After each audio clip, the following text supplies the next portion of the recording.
السلام عليكم ورحمة الله وبركاته. أزمة جديدة بتواجه المنتخب الأولمبي. الأهلي وبيراميدز مش عاوز يبعت اللاعبين اللي هم المفروض يشاركوا في أولمبياد باريس، اللي المفروض المنتخب المصري هيخوض أولى مبارياتها بعد 20 يوم. يعني المفروض أولى مباريات مصر هتكون 24 يوليو اللي جاي إن شاء الله. الماتش التاني هيبقى يوم 27، والماتش الأخير هيبقى يوم 30. طيب لسه قائمة المنتخب الأولمبي لحد دلوقتي ما طلعتش، خصوصا إن في كلام برضو عن اللعيبة الدوليين اللي هم الثلاث لاعبين الدوليين. النادي الأهلي خلاص أعلن بشكل رسمي رفضه عن انضمام محمد عبد المنعم وإمام عاشور لقائمة المنتخب الأولمبي، وده بسبب إن الاتنين من ركائز الفريق في ظل الضغط اللي بيواجهه الأهلي في المباريات ببطولة الدوري الموسم اللي جاي. طيب بيراميدز طبعا مش عاوز يلعب يعني مش عاوز يبعت اللاعبين بتوعه، خصوصا ان هو دلوقتي متصدر الدوري، فعاوز يحافظ على قوام الاساسي بالنسبه له، وعلى راسهم اللاعب ابراهيم عادل. دي نقطة. النقطة التانية برضو النادي الأهلي متحفظ على إرسال اللاعبين الخاصين به في أجندة الأولمبياد. طيب دلوقتي كده في أزمة في المنتخب الأولمبي، وفي كلام عن يعني قصة تأجيل الدوري.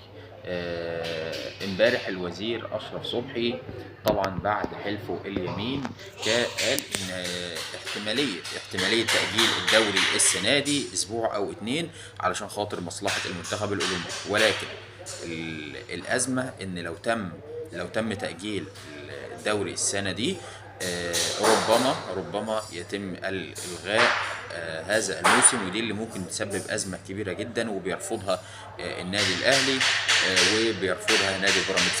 طيب النادي الاهلي من مصلحته ان الدوري ما يتلغيش عشان خاطر عقود الرعايه والاعلانات، اما بيراميدز من مصلحته ان الدوري ما يتلغيش ايضا، لان هو متصدر الدوري حاليا وله يعني عنده فرصه كبيره جدا جدا ان هو يكون بطل الدوري هذا العام.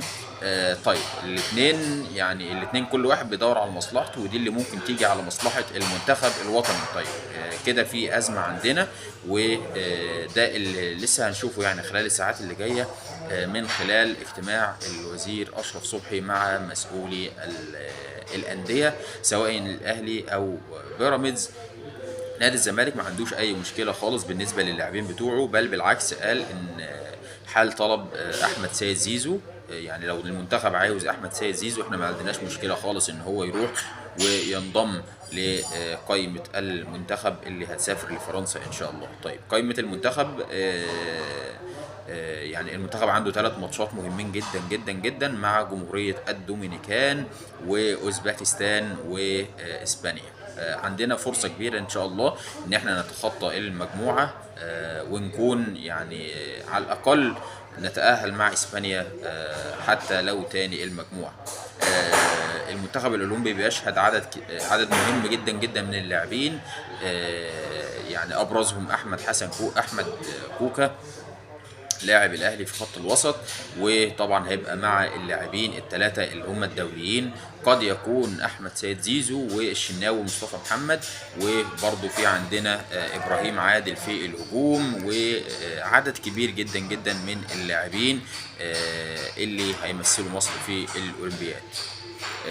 دي كانت قصة إلغاء أو تأجيل الدوري اللي ممكن نشوفها السنة دي، خصوصا إن الدوري ممكن يطول لشهر 10 لو تم تأجيله أسبوع أو اتنين على حد كلام الوزير أشرف صبحي. برضو بالنسبة للأزمات اللي احنا شايفينها حاليا، يعني الدوري السنة دي والجداول اللي لخبطت الدنيا وأزمة انسحاب الزمالك، كل الأزمات دي ممكن تخلينا إن احنا نتجه إلى إلغاء الدوري هذا العام. ولكن هل هيتم تعويض الأندية المتضررة زي الأهلي وبيراميدز ولا إيه؟ ده اللي هنشوفه خلال الأيام القليلة المقبلة.